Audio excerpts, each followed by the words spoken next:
ঐক্যমতের পক্ষে সনদ সই হয়েছে, এটা আমাদেরকে মেনে নিতে হবে।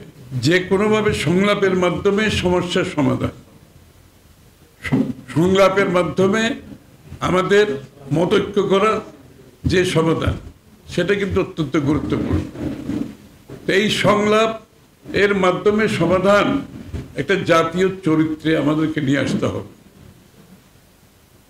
আমরা সংলাপ করব, ঐক্যমতে পৌঁছবো, এবং যতটুকু ঐক্যমতে পৌঁছবো সেটা সকলের জন্য ভালো। যেমন আজকে একটা রাজনৈতিক সংলাপ হয়েছে, আপনারা জানেন, ঐক্যমতের মাধ্যমে হয়েছে। ঐক্যমত দীর্ঘ আলোচনার পরে ঐক্যমতে আমরা পৌঁছেছি। ঐক্যমত পৌঁছার পরে ঐক্যমতের পক্ষে সনদ সই হয়েছে, এটা আমাদেরকে মেনে নিতে হবে। আমরা যদি সেই ঐক্যমতের বাইরে গিয়ে আবার নিজের মতো কথা বলতে থাকি, সমাজে একটা বিভেদ সৃষ্টি করতে চাই, রাজনীতিতে বিভেদ সৃষ্টি করতে চাই, সেটা গণতন্ত্রের জন্য ভালো নয়।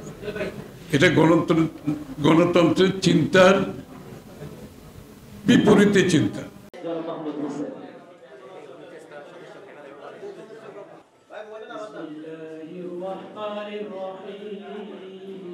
এবং সাংবাদিকতাকে যে জায়গায় নিয়ে যাওয়া হয়েছে সেটি আমাদের জন্য খুবই ছিল।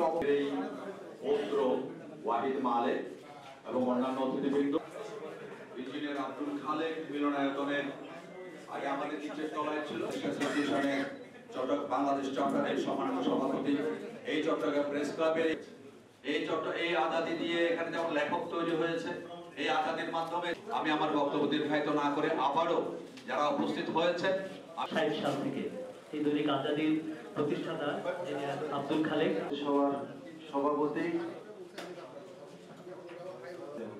আপনাদের যে সমস্ত আশা আকাঙ্ক্ষা আছে সেই অনুষ্ঠানে সম্মানিত প্রধান অতিথি আমাদের সবারই নেতা, আমার 21 পদকপ্রাপ্ত